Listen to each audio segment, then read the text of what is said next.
2030 का भारत देख रहे हैं आप, और 2030 के भारत में हम लगातार नए नए चेहरे आपके सामने लेकर आते हैं और तीन मुद्दों पर बात करते हैं: गरीबी, भुखमरी और शिक्षा। आज भी इन तीन ही मुद्दों पर हम लोग बात करने वाले हैं। और आज जो चेहरा हमारे साथ मौजूद है, जिनसे हम चर्चा करने वाले हैं, उनके बारे में मैं आपको बता दूं कि ये महाराजगंज से, उत्तर प्रदेश के महाराजगंज से लोकसभा प्रत्याशी रह चुके हैं, बहुजन समाज पार्टी से ताल्लुक रखते हैं। और इनसे हम गरीबी, भुखमरी, शिक्षा, नहीं, कुल मिलाकर 2030 के भारत पर चर्चा करेंगे। तो सबसे पहले तो मौसमी आलम जी, आपका बहुत बहुत स्वागत है, आप हमारे साथ इस चर्चा में जुड़े। शुरुआत करते हैं, और सबसे पहला और सबसे अहम सवाल मैं आपसे बहुत बहुत पूछना धन्यवाद। चाहूंगी जी, क्योंकि जैसे कि हम 2030 के भारत पर बात कर रहे हैं, मैं आपसे जानना चाहती हूँ कि आपके नजरिए में 2030 तक आप भारत को कहाँ देखते हैं? जैसे देखिए 2030 का जो भारत है उसके लिए सबसे मेन चीज तो ये है कि जो पॉलिटिकल एजेंडे हैं, जो भी पॉलिटिशियन है, उनके एजेंडे चेंज करने होंगे। आज हम लोग देख रहे हैं तो हमको जो दिखाई देता है वो ये है कि जो भाजपा है वो सरकार बनाने के लिए सिर्फ काम कर रही है। जो कांग्रेस गठबंधन है वो अपना अस्तित्व बचाने के लिए काम कर रही है। जो आप बोल रहे हैं कि भूखमरी, शिक्षा या बेरोजगारी, जितनी भी चीजें हैं, इसके ऊपर कोई भी पार्टियां ठोस तरीके से काम नहीं कर रही हैं। अगर यही स्थिति इन लोगों का रहा तो आगे का समय बहुत चिंताजनक होगा। और अगर हम लोगों ने इन एजेंडे को, अगर जनहित में काम किया या अपने मुद्दों को चेंज किया, तो जरूर आने वाला समय अच्छा होगा। अभी तक क्या, मैं जैसे आपके अगर जिले की बात करूं, महाराजगंज की बात करूं, तो क्या स्थिति है वहां पर? महाराजगंज में जो स्थितियां हैं वो, अगर मैं आपको बोलूं तो बहुत अच्छी नहीं है। क्योंकि वहां पे क्या है, शिक्षा का जो स्तर है वो बहुत पीछे है। मैं अगर आप लोगों को बता दूं, सरकार अगर सही ढंग से काम करती है तो उसे क्या करना चाहिए। अगर मैं सरकार में होऊंगा कभी तो मैं जरूर इस पे काम करूंगा। आज के समय में अगर शिक्षा को बढ़ाना है तो आपको सबसे पहले, आज आप देख रहे हैं कि जितने भी आईएएस ऑफिसर हैं देश के अंदर, 85% से ज्यादा आईएएस ऑफिसर, ये सभी लोग जो है सरकारी स्कूलों से पढ़ाई करके आए हैं। आज सरकारी स्कूलों में जो सैलरी होता है स्कूल अध्यापकों का, वो 50,000 के आसपास होता है। लेकिन लोगों के अंदर इस बात की जागरूकता नहीं है कि जिस प्राइमरी स्कूल में 1,000 रुपया फीस दे के वो लोग पढ़ाते हैं, जहां पे टीचर 10,000 रुपया पगार लेता है, वो क्या पढ़ाई करेगा। डेफिनेटली सरकारी जो स्कूल के टीचर हैं वह सिलेक्टेड हैं, बहुत अच्छे हैं। बच्चों को वहां पे भेजना चाहिए और सरकार को उसके इंफ्रास्ट्रक्चर्स को दुरुस्त करना चाहिए, तभी जाके बेहतर शिक्षा हो सकेगा।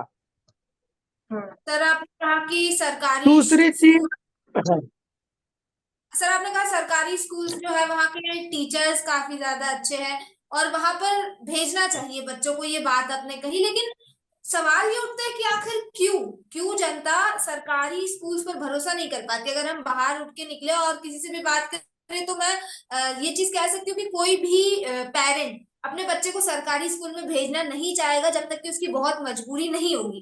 तो आखिर ऐसी क्या वजह है? क्योंकि एक सरकारी चीज पे तो जनता का भरोसा और ज्यादा होना चाहिए, लेकिन उसके मैं बावजूद सरकारी चीजों पर भरोसा नहीं हो पा रहा है। क्या जाना चाहिए इसको? मैं आपको लोगों को यही चीजें बता दे रहा हूँ जितना मैंने देखा है और जो नोटिस किया है। मैं आपको बताऊं, मैं खुद सरकारी स्कूल से पढ़ाई किया हूँ और आज एक सक्सेसफुल बिजनेसमैन हूँ। एक जमीन स्तर से चढ़ के अगर मैं हजारों करोड़ की कंपनियां बना के रखा हूँ, एक पॉलिटिकल लीडर हूँ, तो डेफिनेटली मैं काफी सक्सेस हूँ। यही चीजें अगर सरकार जो है देश के अंदर बढ़ावा देती है, इन चीजों को लोगों के अंदर जागरूकता लाती है कि 85% से ज्यादा आईएएस ऑफिसर सरकारी स्कूलों से पढ़ाई किए हुए हैं। आपको जब आप वहां पे क्या सरकारी स्कूलों में सिर्फ पढ़ाई होगी, आप चीजों को समझिए। लेकिन जब प्राइमरी स्कूलों जब आपको प्राइवेट स्कूलों की बात होती है तो वहां पे सिर्फ और सिर्फ बिजनेस होता है। जब हमको हमारा फाइनेंस एडवाइजर जब बात करता है तो हमको बोलता है कि सर आप एक काम करिए, एक अच्छा सा स्कूल बनाइए, पैसा आपको बोरा भर के मिलेगा। तो आज जो मेंटलिटी है लोगों की या बिजनेसमैनों की, या इन्हीं चीजों को बढ़ावा दे रहे हैं। हालांकि अगर सरकार चाहे एक जागरूकता अभियान चलाए कि सरकारी स्कूलों में बच्चों को पढ़ाना चाहिए, तो डेफिनेटली सरकारी स्कूल में बहुत अच्छे टीचर होते हैं और बहुत अच्छी पढ़ाई हो सकती है। ठीक है। तो सर और देश का सिर्फ जागरूकता अभियान चलाने से क्या लोग अपने बच्चों को सरकारी स्कूल में भेजने लग जाएंगे? जो सरकारी स्कूल के हालात है इस वक्त वो सुधर जाएंगे सिर्फ जागरूकता अभियान चलाने से? नहीं, उसका इंफ्रास्ट्रक्चर ठीक करना होगा। आज के समय में जागरूकता अभियान के साथ साथ में उसका इंफ्रास्ट्रक्चर ठीक करना होगा। उसमें भी और अच्छे लेवल पे टेक्नीशियन चीजें वहां पे डालनी होगी जिससे बच्चे वहां जा सके। बहुत सी चीजें देखिए हैं जो सर, आसानी से किया जा सकता है। एक चीज आपकी बात से ये समझ में आ रही है कि आप आज ये कह रहे हैं सरकार कि का सरकारी स्कूल ज्यादा बेहतर है प्राइवेट स्कूलों से, आप यही कह रहे हैं ना? तो इसमें मैं आप अभी सुबह ही एक खबर पढ़ रही थी, हालांकि 3 दिन पुरानी खबर है महाराजगंज की। उसमें आदेश दिया गया था 1 साल पहले, जो वहां पर शिक्षा के अधिकारी हैं उनको आदेश दिया गया था कि शिक्षकों के ऊपर ऑनलाइन तरीके से निगरानी रखनी है। लेकिन 3 दिन पहले की खबर ये सामने है कि शिक्षकों के ऊपर बिल्कुल भी ध्यान नहीं दिया रहा है। जो स्कूल है, सरकारी स्कूल है, शिक्षक वहां पे उपस्थित ही नहीं है, तो बच्चों को पढ़ाएंगे क्या? ये हालात है मैं आपको एक बात बता देता हूँ, आप पहले समझ लीजिए। मैडम, मैं आपको बताता हूँ, सिर्फ महाराजगंज की बात नहीं, मैं पूरे देश में घूमता हूँ। ठीक है, करीब करीब देश के सभी जिलों में घूम चुका हूँ। मैं आपको एक बड़े जिम्मेदारी के साथ एक बात बता देता हूँ। आज जो सरकार है पूरी तरह से करप्ट सरकार है, और इनके जो लोग हैं वह अधिकारियों को उनके स्तर पे काम नहीं करने दे रहे हैं। जितने प्राइवेट स्कूल हैं ये किसके हैं? बीजेपी के लोगों के हैं। पुराने जो है वो कांग्रेस के लोगों के हैं, और जो गठबंधन में लोग जुड़ रहे हैं उनके हैं। तो उनको जब अच्छी फंडिंग आ रही है तो अधिकारियों को काम ही नहीं करने दे रहे हैं। जब आप अधिकारियों को काम ही नहीं करने दोगे तो फिर जो है आपको सरकारी स्कूलों का इंफ्रास्ट्रक्चर कैसे ठीक होगा? आपको मैं बता ऑपोजिशन रहा क्या हूँ, कर आप रहा है मेरे सर को वहां पे? गलत साबित कर दीजिए। आज देश के अंदर सरकार सरकार तो 85%। देखिए कुछ काम कर नहीं रही है, कहाँ पे? मान लीजिए ऑपोजिशन का भी तो कुछ भूमिका है ना। ऑपोजिशन क्या कर रहा है, विपक्षी दल क्या कर रहा है? अरे भाई, ऑपोजिशन कौन है? ऑपोजिशन भी तो वही है भाई। 10 साल तुम शासन करो, अगले साल मैं शासन करूंगा। देश मतलब के मिली अंदर भगत जो करके शासन जनता को है बेवकूफ वो बना क्या है? रहे 10 साल हमारा, 10 साल तुम्हारा। हैं। बिल्कुल की जनता को बेवकूफ बना रहे हैं। आज के समय सर, में देश के अंदर एक बड़े क्रांति की जरूरत है। आज देश में एक बहुत बड़े क्रांति की जरूरत है इन दोनों पार्टियों को बाहर निकालने के लिए। और मैं जरूर इसमें कोशिश करूंगा, और बहन जी भी बहुत अच्छे से इस स्किल के ऊपर काम कर रही हैं। आने वाले समय में हम लोग इसको बेहतर बनाने की कोशिश करेंगे। आप अगर न्यूज सर में अभी किसकी सुने बात कर रहे होंगे, हैं आप? नाम ले पाएंगे क्या? बहन जी किस को बहन डिनोट कर मतलब बहन कुमारी मायावती जी की बात कर रहा हूँ, मैं बहुजन समाज मायावती जी पार्टी ने का। भी? सर देखिए, बुरा मत मानिएगा, मायावती जी ने भी जब राज किया था उस वक्त के भी हालात आप बहुत बेहतरीन तरीके से जानते हैं। मैडम, मायावती जी तो अगर खुद ही आप मैं आपको बताता हूँ, आप मेरे स्टेटमेंट सुन लीजिए जो चुनाव प्रचार के समय में मैंने इस्तेमाल किए हैं। मैं आपको बता देता हूँ, बहन कुमारी मायावती जी ने हर गांव में प्राइमरी स्कूलों को बढ़ावा दिया था। आपको अच्छी तरह से बात पता होगा। वो इसलिए दिया क्योंकि आज क्या हो गया जानती हैं आप? आज सरकारी स्कूल जो है ग्राम प्रधान के रिश्तेदारों के लिए अलर्ट है। शादी के लिए आपको फंक्शन करना है तो आपको सरकारी स्कूल में करना है। नेताओं का कोई फंक्शन करना है तो सरकारी स्कूल में करना है। तो यह सभी चीजें, इसके लिए तो स्कूल नहीं बने थे। स्कूल तो बिल्कुल शिक्षा के क्षेत्र को बढ़ावा देने के लिए बने थे। आज जो है बिल्कुल सर आज जो है, जो सच्चाई है जमीन की, आज आप लोग उसको दिखाइए। मैं आप लोगों का बहुत बहुत धन्यवाद देता हूं कि आज आप भूखमरी शिक्षा के ऊपर आप बात कर रही हैं। मैं आपको भूखमरी की बात बता दूं, भूखमरी कहाँ से आती है। सबसे पहली चीज है भूखमरी कहाँ से। आज भाजपा बोलती थी कि मैं आपको 5 किलो राशन दे रहा हूँ, कांग्रेस ने उसको जवाब दिया कि मैं 10 किलो राशन दूंगा। मैं आपको बड़े जिम्मेदारी के साथ बता दूं, हमारे यहाँ जो गांव की औरतें होती हैं वो 5 से 10 किलो राशन भीख मांगने वाले भिखारी को दे देती हैं। अब जब इनको राशन देके वो उलझा रहे हैं, शिक्षा इनको दे नहीं रहे हैं, चीजों की महंगाइयां बढ़ा रहे हैं। जब आदमी कोई भी बच्चा जब शिक्षित नहीं होगा तो वो उसका डेवलपमेंट ही नहीं हो सकता है। डेवलपमेंट होने से हर चीजों को हम आसानी से कर सकते हैं। नीति आयोग की एक रिपोर्ट सामने आई है, मैं आपको बता रही हूँ सर। नीति आयोग की एक रिपोर्ट सामने आई है, उसमें महाराजगंज को प्रथम स्थान मिला है। 5 वर्षों में सरकार ने 3,42,72,000 लोगों को गरीबी से निकाला है। तो मतलब अब क्या माने इसको, ये बताइए। मैडम, गरीबी से निकाला है, किस स्तर पे निकाला है? गरीबी से नहीं निकाला, गरीबों को ही निकाल दिया है। ठीक है, तो कहाँ चले आप गए लोग सब? कुछ चीजें मतलब समझिए। महाराजगंज से हम सारे लोग गरीब राशन हट की गए। दुकान, मैडम सुनिए, नहीं, मैं आपको बताता हूँ क्या है, गरीबों को कैसे हटाया है आपको मैं बताता हूँ। राशन की दुकान पे 100 रुपए का राशन लेने के लिए 50 रुपए का पेट्रोल डाल के बाइक लेके आदमी जाता है राशन लेने को। आप समझ रहे हैं इस बात को? बाइक लेके 50 रुपए का तेल डाल के आदमी 100 रुपए का राशन लेने के लिए राशन की दुकान पे जाता है। इन्होंने क्या किया, उन लोगों के ऊपर राशन देना शुरू किया जो भाजपा के कार्यकर्ता थे, जो इनके लिए दलाली करते हैं। इन लोगों के नामों को डाल दिया और गरीबों को हटा दिया। अच्छा, मतलब सर आप ये कह रहे हैं कि गरीबी सरकार खत्म नहीं हुई। मतलब आप ये मान रहे हैं ना कि सरकार ने कुछ नहीं किया। आपको सरकार का क्या काम दिखाई देता, आप मेरे को बता दीजिए। मुझे महंगाई के अलावा कुछ भी नहीं दिखता है। मतलब आप ये मान रहे हैं कि सरकार ने जनता के भले के लिए आज भी सरकार ने ना पक्ष ने ना विपक्ष ने, ये चीज आप कह रहे हैं ना। आपने ये कहा था कि ऑपोजिशन और जो सरकार सत्ता में बैठी है दोनों मिलकर के काम कर रहे हैं। 10 साल आप 10 साल में, है ना, ये चीज, ये आपके शब्द थे। मैं मतलब मानू इस चीज को, है ना? ऐसे ही है ना मैडम, ऐसे ही है बिल्कुल। आप आगे भी देखिए, अभी सरकार ज्यादा से ज्यादा 6 महीने के अंदर चेंज हो जाएगी। ठीक है सर, आपकी बात मान लेते हैं। अगर आपने कह रहे कि सरकार ने कुछ नहीं किया, ना सत्ताधारी पक्ष कुछ कर रहा है ना विपक्ष कुछ कर रहा है, तो देखिए सरकार तो कुछ नहीं कर रही। ठीक है, अब ये बात मान लेते हैं। इतने साल हो गए, 75 साल हो गए आजादी को। आजादी के बाद से यही चीजें लगातार चली आ रही है।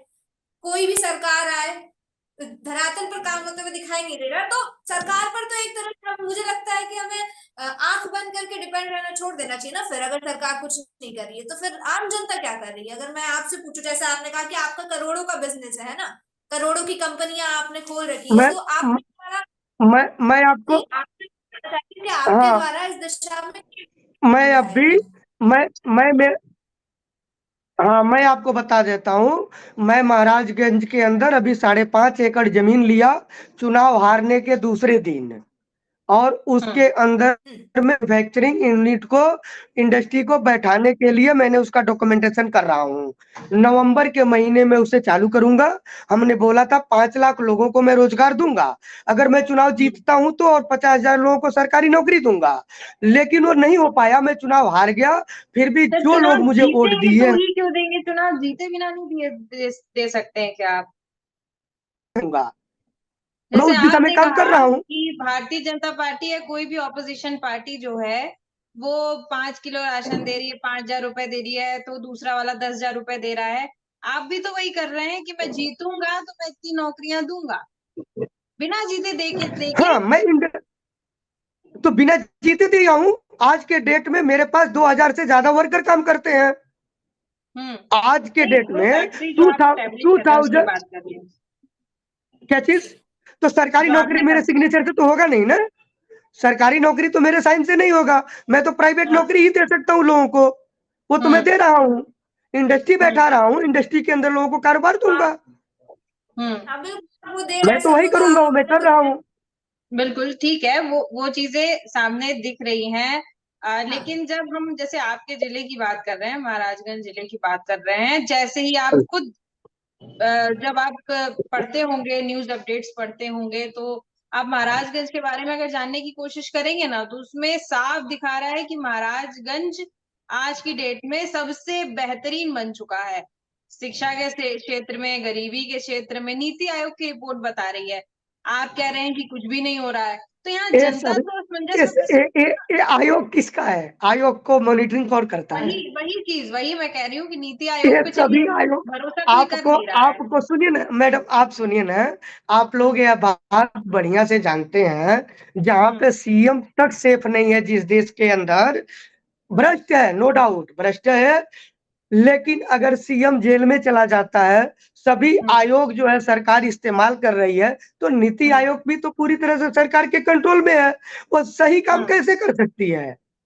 आप जमीन पे घूमिए, सुनिए, मैं आपको बताता हूँ, मैंने पूरे जिम्मेदारी के साथ जितने भी न्यूज दिए हैं, सभी वाइट्स के अंदर मैंने बताया है कि आप मेरे साथ घूम लीजिए, मेरी गाड़ी अगर आगे चलेगी तो पीछे की जो गाड़ियां हैं वो धुंध से दिखाई नहीं देती हैं।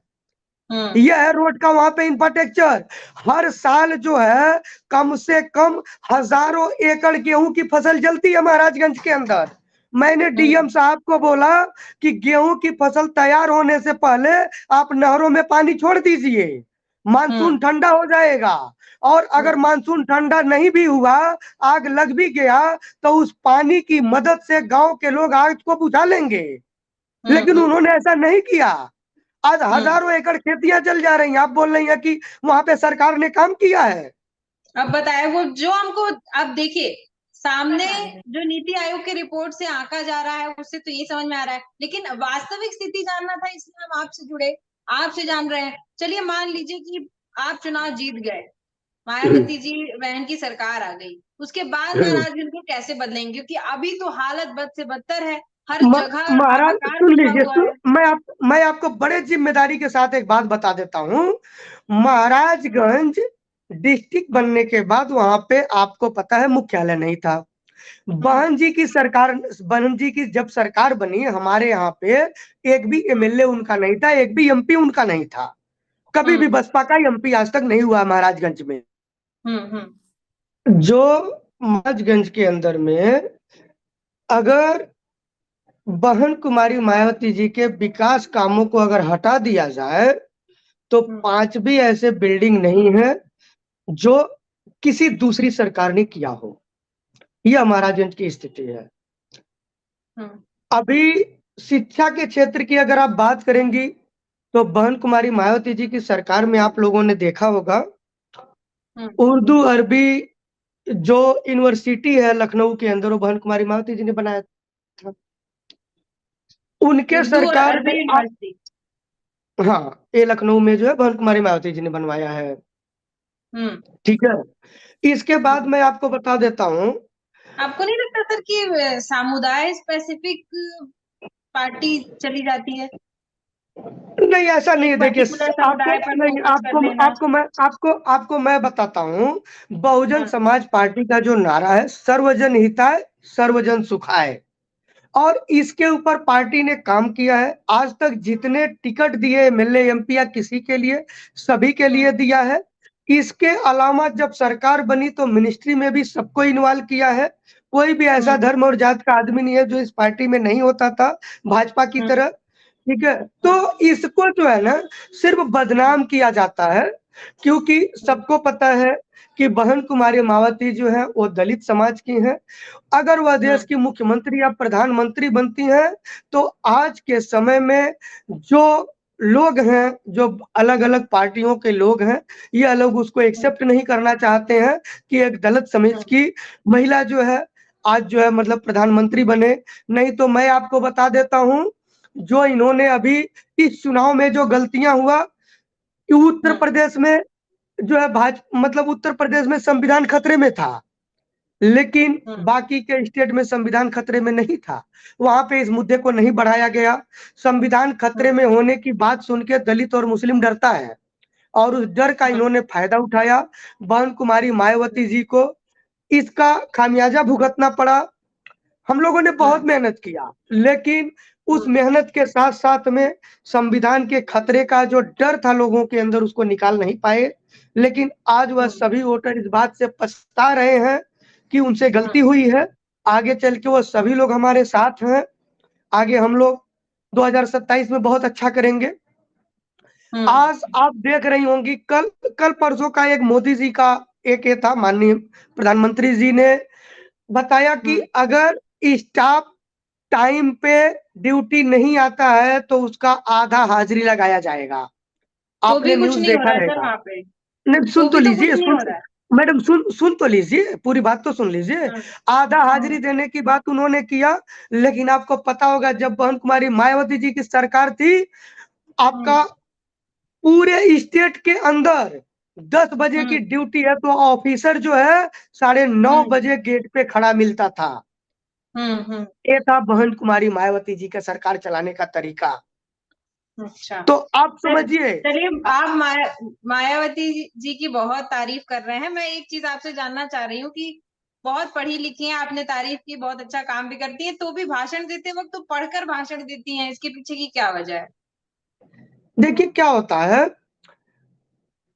उनका जो भाषण है, स्पीच देना, लिख के बोलना, दरअसल क्या होता है कि बहुत से लोग ऐसे होते हैं जो बात करते करते थोड़ी सी बातें इधर उधर जाती है और लाइन अप नहीं हो पाता है। तो बहन कुमारी मायावती जी की सोच एकदम क्लियर है कि जो हमारा संदेश लोगों के पास जावे वह पूरी तरह से निरीक्षण करके ही जावे, कोई गलती न हो। उन्होंने डॉक्यूमेंटेशन को बहुत ज्यादा प्रायोरिटी दिया हुआ है शुरू से लेके आज तक, और इसीलिए वह जो डॉक्यूमेंटेशन पे भरोसा करती हैं और वह देखकर बोलती हैं। सर, आप चुनाव लड़े थे ना इस बार, हम्म। तो हार गए, हाँ तो जीत क्यों नहीं पाए? फिर काम किए होते तो जीत जाते। मैडम, काम आदमी कैसे करेगा? आप पहले समझ लीजिए, मेरे यहाँ पे काम काम करने के लिए कैसे तो पहले करेंगे? मुझे, मैं आपको बता रहा हूँ ना, मुझे महाराजगंज जिले में काम करने के लिए तो पहले मुझे कमाना पड़ेगा ना, और कमाने के लिए महाराजगंज में इंडस्ट्री नहीं है। इस वजह से आप ही मुझे की मुंबई जाना पड़ा। और जब मैं मुंबई जाके कमाया तो कमाने के बाद अब वहां पे जो खर्चा है वो मैं कर रहा हूँ। मायावती जी ने तो बहुत काम किया पहले का, तो आपको तो मेहनत करने की जरूरत ही नहीं पड़नी चाहिए ना। आपको बताए ना, लोग गुमराह हो जाते हैं ना, जनता जो है गुमराह होती है, उनको आसानी से लोग गुमराह कर लेते और हैं। गुमराह कौन करता है सर? जो चोर बदमाश लोग हैं वही लोग करेंगे। गुमराह आपको पार्टियां ही अच्छी तरह से करती हैं। पता होगा। ईमानदार आदमी कभी किसी को गुमराह नहीं करता। आप बढ़िया से बात को समझ लीजिए, आप कह साइकोलॉजिकल चीजें हैं। आप कह रहे जनता गुमराह हो जाती है। इस बार उत्तर प्रदेश का जो लोकसभा चुनाव का नतीजा आया है उसमें साफ समझ आ रहा है कि जनता को गुमराह किया गया है या नहीं। ऐसे कैसे आप कह रहे हैं जनता गुमराह हो जाती है? नहीं नहीं, गुमराह तो हुई है, पूरी जनता जो है गुमराह हुई है। कैसे गुमराह आपको संविधान संविधान का डर दिखाया गया, जबकि जो पार्टी संविधान की डर दिखा रही है, आपको अच्छी तरह से पता होगा कि कम से कम करीब करीब 100 टाइप ऑफ जो है ना संविधान में छेड़छाड़ कांग्रेस सरकार में 70 साल में किया गया है, जबकि भाजपा के सरकार में 10 बार छेड़छाड़ किया गया है। फिर भी संविधान का खतरा दिखा रहे हैं वो लोग। वो ठीक है तो सर, आप चलिए, अब बताइए। मैं मान ली कांग्रेस पार्टी खराब है, भारतीय जनता पार्टी खराब है। मैं एक चीज आपसे जानना चाहूंगी, आज की डेट में अगर बहुजन समाजवादी पार्टी को पूरा देश संभालने का जिम्मा मिल जाए तो क्या आपको लगता है कि आपकी पार्टी पूरा देश संभाल पाएगी? क्या उस लेवल पे मैं, पहुंच चुकी है कि पूरा देश संभाल मैं, पाएगी, और भी मैं, पार्टियां काम नहीं कर पा रही हैं उससे भी अच्छा आप काम करके दिखाएंगे? मैं आपको 100% पूरी जिम्मेदारी के साथ और पुरानी सरकार चलाने के नतीजों को सामने रखकर आपको बता सकता हूं कि बहन कुमारी मायावती जी से बेहतर सरकार चलाने के लिए हिंदुस्तान में कोई लीडर है ही नहीं। सर, सभी पार्टी के नेता यही बोलते हैं। देखिए, आप मैडम आपने पार्टी के देखा नेता हैं होगा, तो ऐसे ही मैडम तारीफ कर रहे मैडम हैं। आपने आपने 2007 के बाद से जो बसपा की सरकार जब रही है तो आपने देखा होगा कि किस तरह का गवर्नेंस था देश के अंदर, स्टेट के अंदर। एक भी दंगे फसाद नहीं हुए, कोई जातिवाद नहीं हुआ, सभी धर्म के लोगों को सम्मानित किया गया।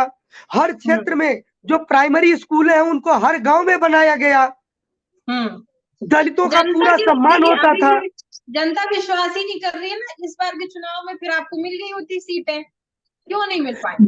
आप समझिए, सीटें नहीं मिलना। भारतीय जनता पार्टी कहते हैं ना कि गुमराह किया गया।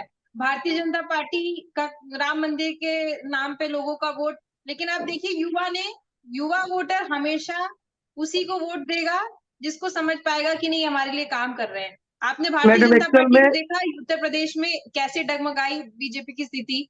मैं ये कह रही हूँ कि जनता को कोई गुमराह नहीं कर सकता। अगर जनता को विश्वास हो गया कि हमारे लिए मायावती जी ऐसा कर सकती हैं, तो मायावती जी को पहले कुछ करके दिखाना होगा। जैसा आप कह रहे हैं कि और कितना आप बताइए मुझे, और कितना दिखाने की जरूरत है? 4 बार सीएम रही है, 4 बार सीएम। जनता जो है, जनता अगर नहीं चुनी है तो उसमें जो है ये चोर बदमाश लोग जो है, इन लोगों ने उनका मिसयूज किया, उनको गुमराह किया। आप समझिए ना चीजों को। संविधान का खतरा है क्या? आप जो पढ़ी लिखी हैं, आप संविधान को जानती हैं। संविधान बदला जा सकता है क्या देश का? पूरी क्रांति आ जाएगी देश के अंदर। देश के अंदर इतनी क्रांति आ जाएगी कि रोड पे लोग खड़े हो जाएंगे। बसपा खत्म नहीं हुई है, संविधान को कभी मिटाया नहीं जा सकता है देश से। और इस बात का डर दिखाकर लोगों को, अनपढ़ लोगों को गुमराह किया गया। चलिए, मायावती जी की आपने बहुत तारीफ करी। मायावती जी के बाद आपके सबसे पसंदीदा नेता किसको आप मानेंगे, ये बताइए। अगर मायावती जी के पास अगर किसी नेता को अगर मानने की जरूरत है तो मैं आपको बताता हूँ, ममता बनर्जी जो है एक अच्छी लीडर है, सच्चाई के लिए हमेशा लड़ती है। उत्तर प्रदेश में अगर मैं फोकस कर लूं तो उत्तर प्रदेश में तो कोई भी लीडर नहीं है। कोई भी उत्तर प्रदेश के अंदर जो भी लीडर है वो सिर्फ धार्मिक है। उनको धार्मिक होने के अलावा और कुछ भी नहीं करना है। आज के समय में जितनी भी पार्टियां हैं वो सभी पार्टियां और सभी लीडर वो अपने अस्तित्व की लड़ाई लड़ रहे हैं। जनता के लिए कोई लड़ाई नहीं लड़ रहा है। जमीन के ऊपर कोई भी जनता की लड़ाई नहीं। आप लोग जीते और जनता के लिए बहुत कुछ करें। मैं आपको यकीन दिलाता हूं, आने वाले समय में मैं जरूर जीतूंगा। और सभी नेता दिलाते हैं। बहुजन समाज पार्टी को पूरी मजबूत करूंगा और देश के अंदर उसको हर जगह पे ज्यादा से ज्यादा सीटें जितवा के सरकार में लाऊंगा। योगदान दे पाएंगे, मुझे ये बता दीजिए। किसमें? 2030 के भारत के लिए आप क्या योगदान कर पाएंगे? देखिए, 2030 के भारत के लिए मैं सरकार को चिट्ठियां लिख रहा हूं कि आप लोग सरकारी स्कूलों के इंफ्रास्ट्रक्चर को डेवलप करिए जिससे शिक्षा बेहतर हो। बताइए सर, सरकार को साइड हटाइए, अभी सरकार तो कुछ नहीं कर रही। इंडिविजुअल जो है, आप समझ लीजिए, मैं एक इंडस्ट्रियलिस्ट हूँ, मैं इंडस्ट्री को बढ़ावा दूंगा। और इसके अलावा जो मेरे पार्टी के लोग हैं या जितने भी हैं उनकी सदस्यता बढ़ाई जाएगी, उसके ऊपर काम किया जाएगा। इनके लिए अलग से अभी लीगल एडवाइजर रखे जाएंगे। सरकारी अनुदान। पार्टी के लोगों के बारे में नहीं जानना चाह रहा, आम जनता के बारे में जानना चाह रहा। आम जनता के लिए आप क्या करेंगे? मैं आपको तो बताया, मैं जनता के लिए जो है मैं कल्चरल चीजें भी करता हूँ, मैं मूवी बनाता हूँ। तो एक थोड़ा सा अपना कैमरा ठीक कर लीजिए, आपका क्या आधा फेस आ रहा है फ्रेम में। जी मैडम, बताइए। ठीक है, हो गया अभी। देखिए, आपको मैं बता देता हूँ, हमारा जो जिम्मेदारी जनता के लिए है वो वही है कि ज्यादा से ज्यादा मैं एम्प्लॉयमेंट को बढ़ावा दूं, लोगों को रोजगार मिले, जिससे लोगों को रोजगार मिले।